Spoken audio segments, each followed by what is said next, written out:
Fotogramas al Aire tiene hoy a otro invitado, tenemos a Fernando Mora. Fernando Mora, lo digo desde la perspectiva personal, compañero de clases en la Universidad de Antioquia, tomamos clases de literatura, de lingüística y nos conocimos en el aula, en los corredores, en las cafeterías. De hecho, nuestro gran chiste de la época de los 80 era que si habíamos aprobado Tronquitos, Guayaquilito, las cafeterías de la universidad, que eran los grandes sustentos a veces intelectuales y de mucho humor, porque Fernando tiene un sentido del humor muy alto. Fernando ha sido docente en varias universidades y hace poco lanzó un libro que a mi juicio es una Biblia para los estudiantes de audiovisual. Es un trabajo sobre el cortometraje y esencialmente, pero no exclusivamente, de eso vamos a hablar.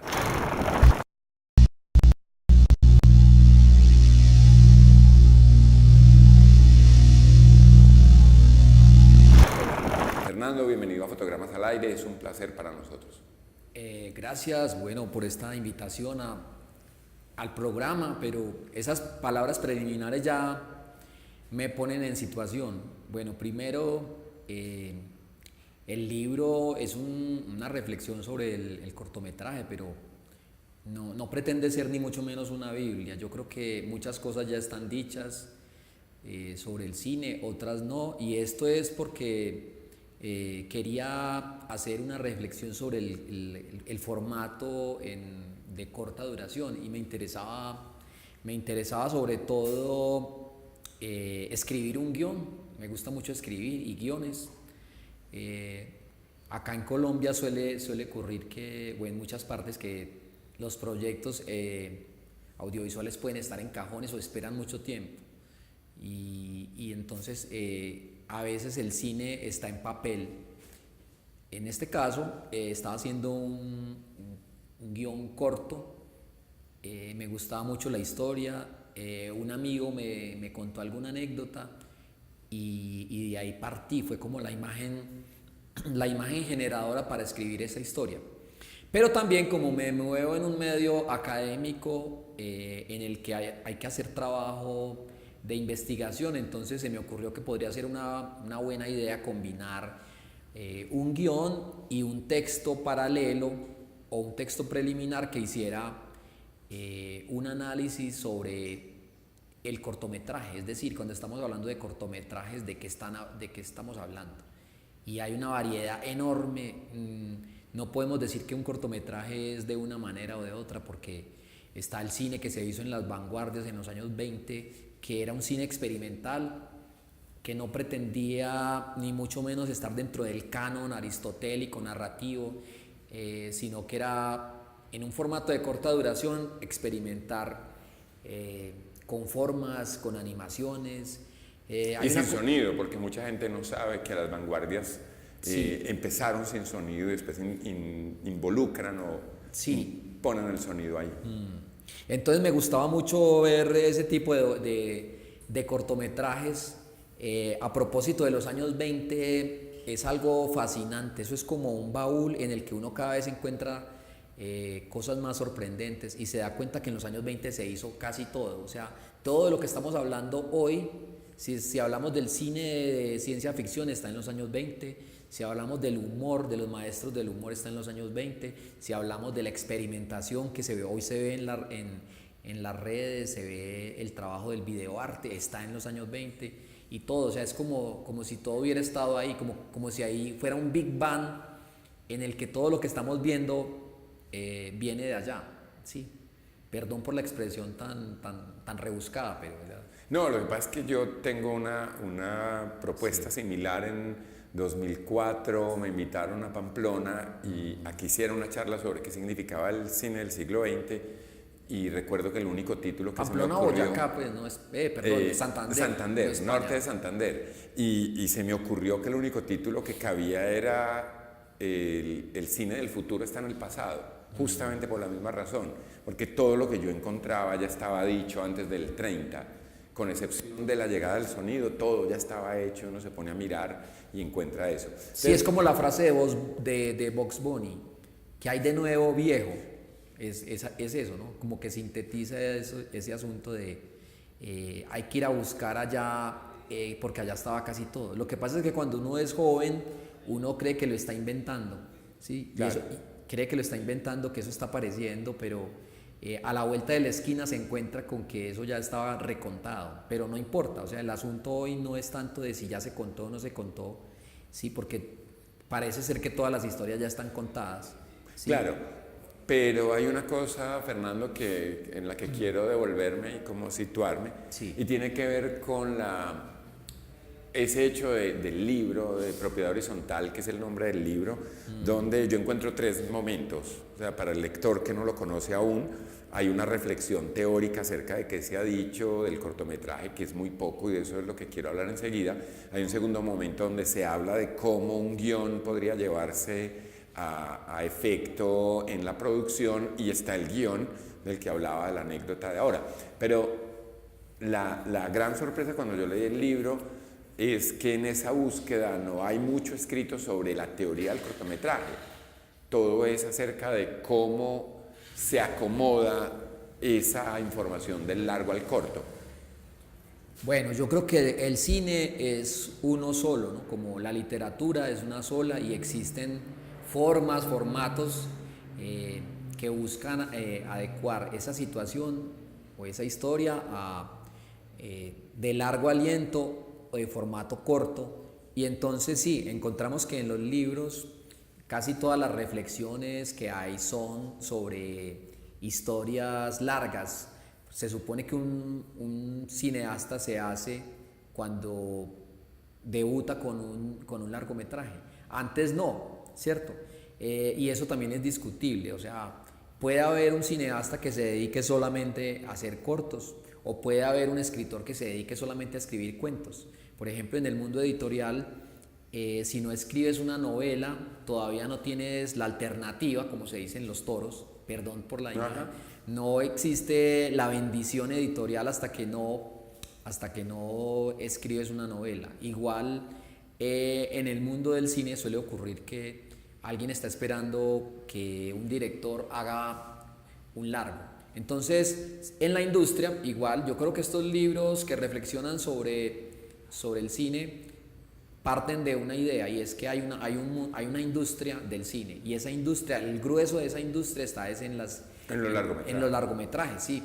Y entonces la reflexión que se hace es sobre historias de gran formato, o de un formato estándar de 120 minutos quizá, aunque ha variado también esa duración, ¿no? El mundo digital ha hecho que las películas se alarguen un poco, ¿no? O que se acorten, porque las series de televisión, o sea, volvemos a yo encuentro dos, bueno, algunas posibilidades. Una, voy a citar a Rafael Escobar, con el que he hablado mucho en los últimos 3 años, y él dice que su maestro Duni Kuzmanich decía que para tener una película colombiana no era sino hacer 3 cortos, juntarlos y meterlos bajo un mismo título. Eso es posible y ha existido en la historia del cine. Pero también existe la posibilidad, ya lo mencionabas, Fernando, de directores que son expertos en corto. En Colombia hay uno que yo defiendo bastante, que es Álvaro de Ruiz, porque Álvaro hizo una trilogía que llama Los Abrazos, y sus cortos son de 3 minutos, esa trilogía. Y uno ve solidez narrativa, está trabajando con actores profesionales, tiene un trabajo en términos de puesta en escena, de construcción de personaje, y no necesita el largometraje. En 3 minutos puede condensar un relato con la contundencia que Cortázar decía del cuento. Sí, por eso cuando estaba revisando ya la bibliografía sobre el cine, me daba cuenta que parecía que fuera lo mismo hacer un largometraje que un corto, y en la investigación me di cuenta que no, que el cortometraje tiene unas especificidades de las que se hablan en el libro, que no las tiene un largo, y a veces aquel que pretende volcar toda una estructura de un largometraje en un formato corto, pues puede tener problemas, en la medida en que sí, el corto tiene que ser contundente, tiene como una especie de leyes, no es que hayan fórmulas, pero sí hay unas maneras de contar el asunto. Por ejemplo, en una película uno ve que hay largas secuencias, el director se puede dar el lujo de construir una historia eh, cuya estructura esté hecha, por ejemplo, a lo largo como una serie de secuencias. Por ejemplo, Martin Scorsese trabaja así, ¿sí? Mientras que en el cortometraje pues no hay tiempo de hacer esto. Por ejemplo, en el caso de la construcción de un personaje, en el largometraje un personaje puede ser más rico en la medida en que tiene muchos matices, puede tener muchos cambios, aquello que se llama en la teoría el arco del personaje.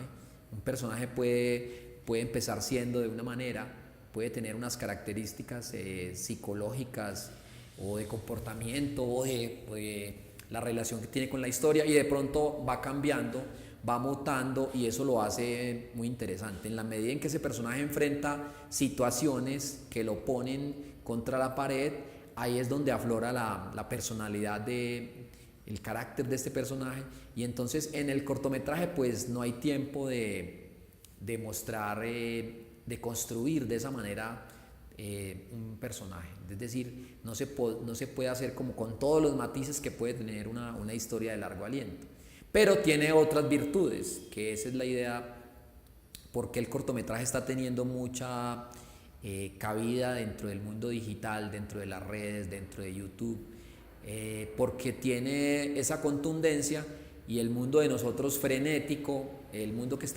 en el que estamos viviendo en este momento, pues tiene unas condiciones narrativas que no son definitivas. Hay adolescentes que leen novelas de 1500 páginas o se dedican a ver una serie durante semanas, se pueden encerrar en la habitación a ver largos capítulos, como los que prefieren los formatos cortos, las historias humorísticas, ¿sí? Que tienen este tipo de narración donde no se busca tanto crear de manera profunda la psicología de unos personajes. Sí. Entonces se dan las dos cosas. Hoy se está viendo mucho de esto, pero el mercado del cortometraje es reducido. Si hablas con un productor, te dice que los cortometrajes no se venden, no tienen salida, sirven para mostrar un trabajo, para experimentar, para vender, para hacer un catálogo donde están las obras del director. Pero yo le tengo mucho cariño a las primeras obras que han hecho los directores. Me acuerdo, por ejemplo, de una historia cuando estaba estudiando en la Escuela de Cine de Nueva York, el famosísimo director de Asesinos por Naturaleza,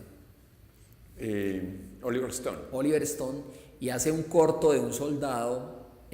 No necesita sino el soldado y Nueva York, y con eso cuenta la historia.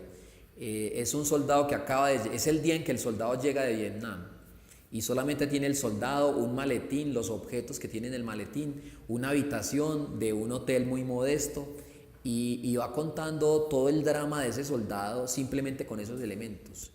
Es decir, narra la guerra de Vietnam a través de un soldado que llega a Nueva York, y a mí me parece fascinante ver cómo con tan pocos recursos un director en un cortometraje se la juega en blanco y negro.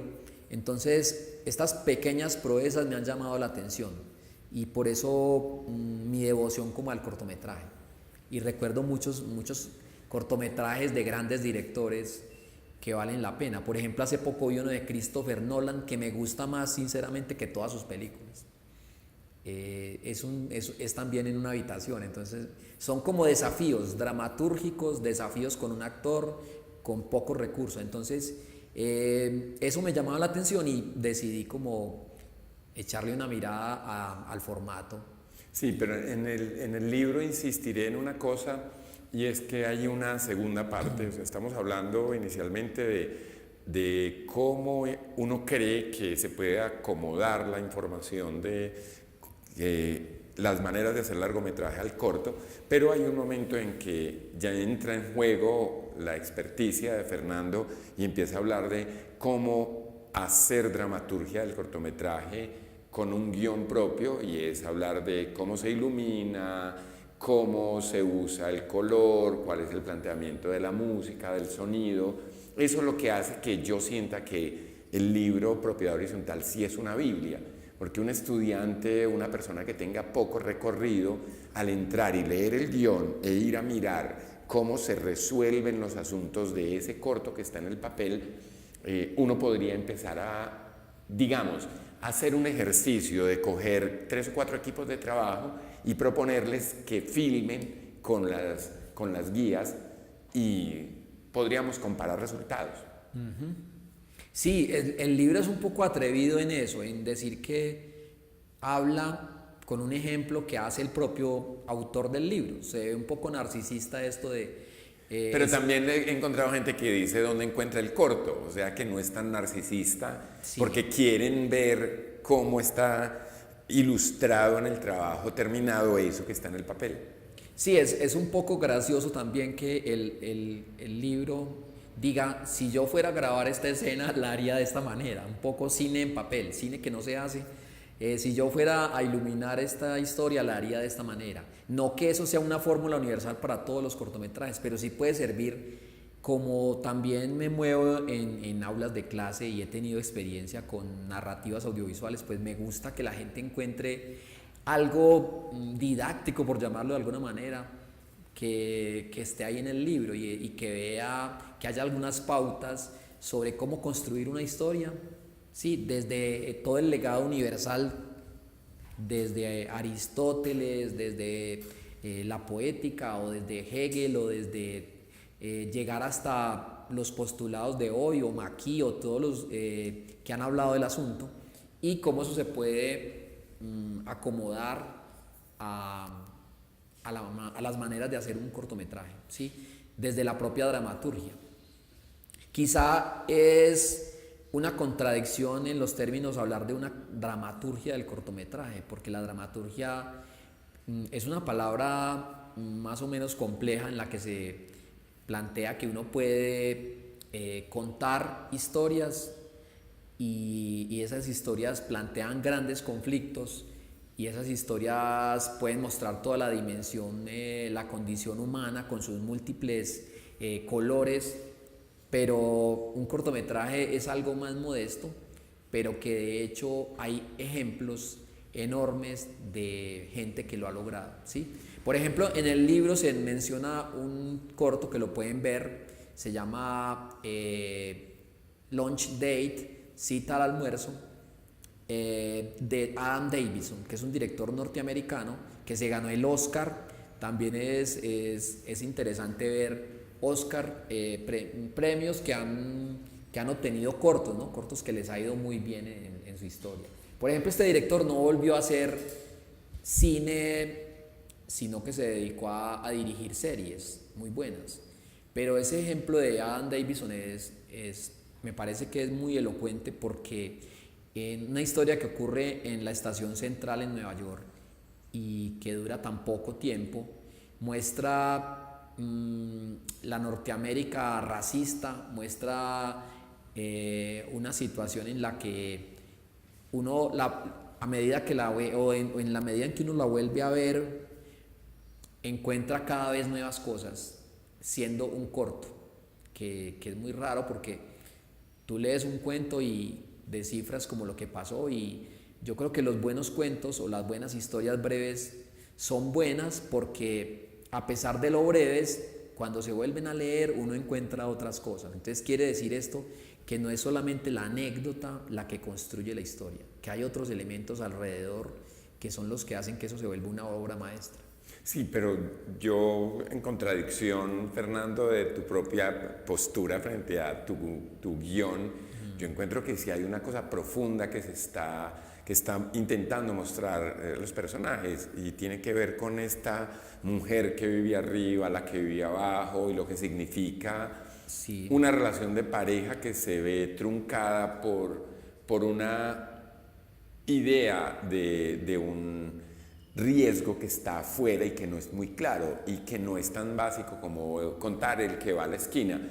Yo quisiera hacer muy rápidamente hacer el paralelo. Cuando Simón Mesa ganó en Cannes con Lady, mucha gente que la vio después decía, pero pues ¿qué tiene esto de espectacular? Y lo espectacular para mí es que en el jurado estaba Abbas Kiarostami, y uno no puede... Que también hizo muchos cortos. Claro, a eso iba, que los cortos de Abbas Kiarostami no son grandes cortos, El corto puede ser de un niño que tiene que llegar a su casa con un, Claro, con pero un paquete y hay un perro que no lo deja pasar Sí. y ahí se resume todo, pero el temor del niño se construye como un gran Sí. discurso humano. Claro. Hay un concepto que me gusta mucho en la literatura que se llama las epifanías. Y bueno, es un concepto que viene de James Joyce, que también practicó Hemingway, y que yo creo que el corto tiene que ver con eso.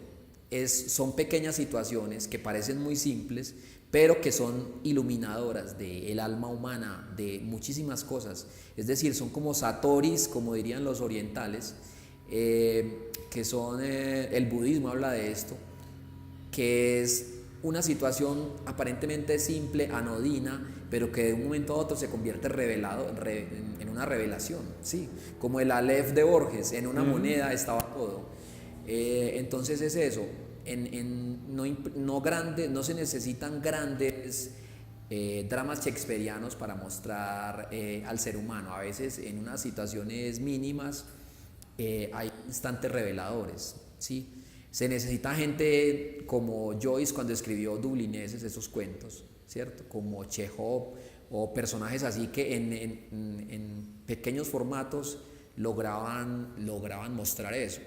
Pero sí, insisto, la dramaturgia, la gran dramaturgia, pues la relacionamos con las tragedias, con Shakespeare, pero estas situaciones pequeñas, estas enormes minucias, como decía Chesterton, pueden ser interesantes hoy como una herramienta para que la gente que está haciendo cine con pocos recursos pueda contar una historia y tenga toda la libertad del caso para hacer que esa historia sea tan iluminadora como esas grandes obras. Bueno, para ir cerrando, Fernando, una pregunta comprometedora. ¿Algún estudiante ha dicho, cogí el libro como un manual, seguí los pasos, este es el resultado y el resultado es llamativo? Hasta ahora varias gente me ha dicho que ha leído, que el texto ha encontrado algunas pautas que les han servido, pero no he visto una obra pues que hasta ahora en que siga como la cartilla y que diga, mire, aquí hice todos los pasos del manual. No, y tampoco se pretende eso. Yo creo que un creador es justamente valioso, es sumamente interesante porque coge las reglas, coge las instrucciones de uso y hace algo completamente distinto a lo que le dijeron, pero en el fondo están las instrucciones de uso, pero no se notan. Ya. Y es especial, Fernando, que estés diciendo eso, porque estás hablando de la dramaturgia del cortometraje, el cortometraje mismo, de lo que te inspira el cortometraje y las grandes obras de los grandes directores haciendo cortos, pero has hecho cortometraje argumental. La obra que yo conozco tuya es documental. Sí, de hecho, bueno, le voy a hacer un homenaje aquí a un profesor. Estábamos viendo un curso de cine en la Universidad de Antioquia y hice como mi primer cortometraje, ¿no? Que se llamaba Hexagrama 29, con Gonzalo Mejía. Entonces pasamos muy bueno pensando una historia, creándola, editándola y luego hemos hecho varias cosas, pero sí, me he dedicado más a la parte documental, luego a la academia, y además lo que más me gusta es escribir, ¿no? Yo creo que escribir historias, lograr que esas historias estén en el papel al menos ya es un paso. A veces se quedan en el papel porque el cine tiene unas dificultades, ¿no? Me alegra mucho el espíritu que hay ahora de construir con una pequeña cámara hacer una historia. Entonces, sí, hay unos asuntos que tienen que ver con el orden técnico, otros con el orden creativo, pero la pregunta hay algunas cosas que tengo por ahí guardadas, pero no son ni mucho menos obras maestras del cortometraje, son búsquedas, ¿no? Y en el fondo yo le digo mucho a mis estudiantes, no se preocupen que todo está conectado, o sea, el que está escribiendo crónicas piensa que se entran como en unas dicotomías, yo voy solamente a escribir o solamente voy a narrar con una cámara, y en el fondo todo eso está conectado. absolutamente todo. Y el periodismo, la no ficción, finalmente estamos hablando de lo mismo, con otros lenguajes. Bueno, como pueden ver ustedes, tenemos la posibilidad de conversar con un profesor, un académico, un creador, porque sus documentales ofrecen elementos muy interesantes. Fernando, espero que nos acepte una invitación en el futuro a hablar de trabajos específicos, porque me interesaría mucho poder mostrarle a los espectadores el trabajo sobre X504, La eternidad tiene tiempo de esperarse, de esperarme. O de desesperarme también. O de desesperarme también, porque Jaime Jaramillo es un gran poeta colombiano, pero también es un gran personaje muy bien narrado en el documental. Claro, desde luego, cuando quieran podemos volver a conversar de esto y de otras cosas. Gracias por la invitación. Bueno, recuerden, estamos en Fotogramas al Aire, suscríbanse a nuestro canal en YouTube, síganos en Facebook y déjenos sus comentarios. Seguimos experimentando porque la idea es hablar de cine desde muchos ángulos.